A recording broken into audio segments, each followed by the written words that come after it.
이낙연 원내대표의 모두 발언이 있겠습니다. 네, 오늘 오후 LH 투기 의혹 관련 정부의 1차 조사 결과가 발표됩니다.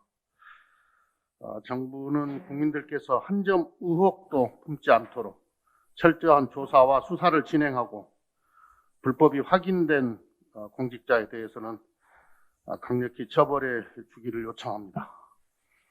공공개발사업 집행기관 공직자의 투기는 부동산 정책의 공정성과 신뢰를 훼손하는 반사회적 범죄 행위입니다.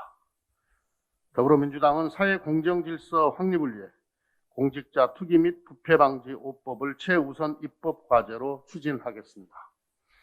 이해충돌방지법, 공직자윤리법, 공공주택법, 토지주택공사법, 부동산거래법입니다. 첫째, 공공주택법 개정을 통해 포괄적이고 실효적인 제재를 부과하고자 합니다.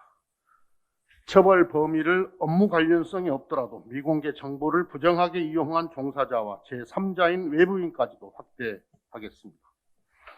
또한 부당이익을 최대 5배까지 환수하고 가중처벌하겠습니다.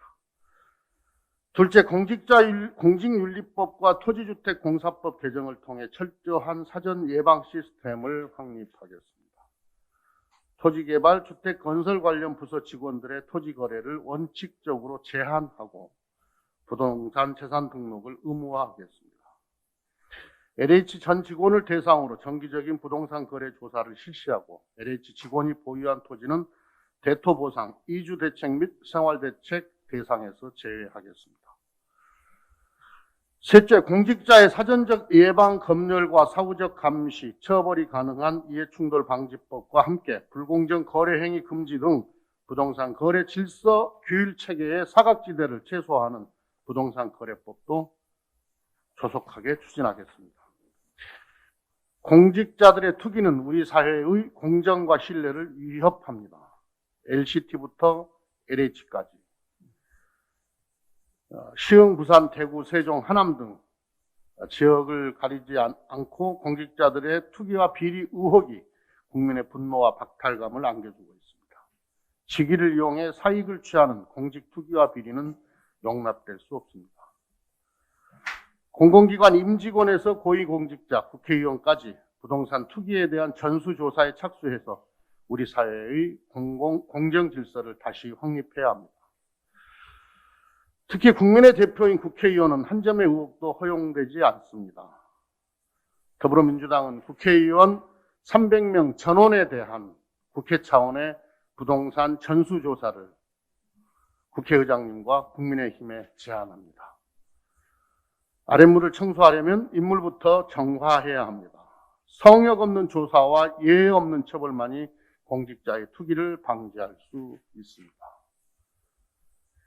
국회의원과 배우자, 직계 좀비 속의 부동산 소유 및 거래 현황에 대한 전수조사를 통해 국민적 불신을 해소하고 우리 사회의 공정질서를 바로잡는 계기가 되기를 바랍니다. 민주당은 이미 정부 조사와 별개로 소속 의원 및 보좌진, 당직자에 대한 전수조사를 실시하고 있습니다.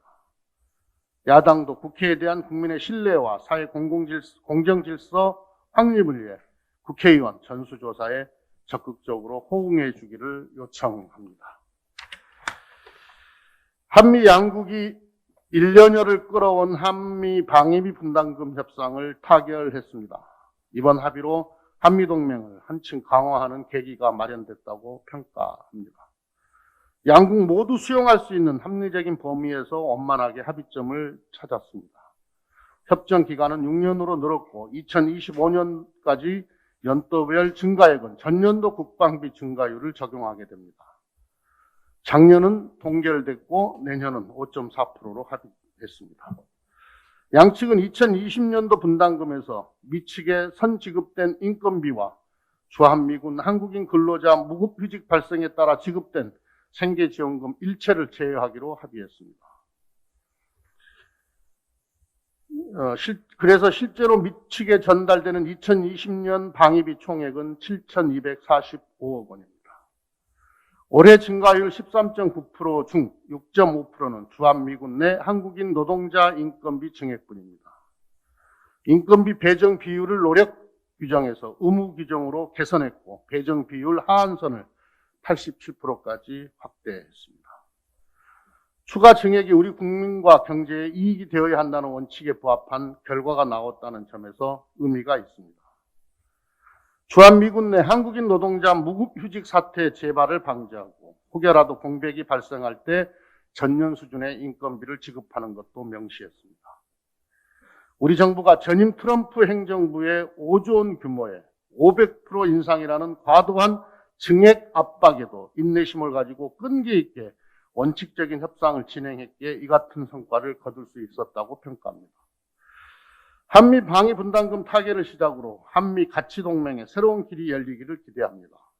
다음 주 미 국무장관과 국방장관이 방한해 한미 외교 국방장관 회담이 열릴 예정입니다. 코로나19 공동대응과 기후변화에 대한 협력, 반도체 등 산업 밸류체인 강화, 다자 안보 협력 등 한미동맹 강화의 영역은 매우 광범위합니다. 특히 한미 2+2 회담이 한반도 평화 프로세스 재가동의 계기가 되기를 기대합니다.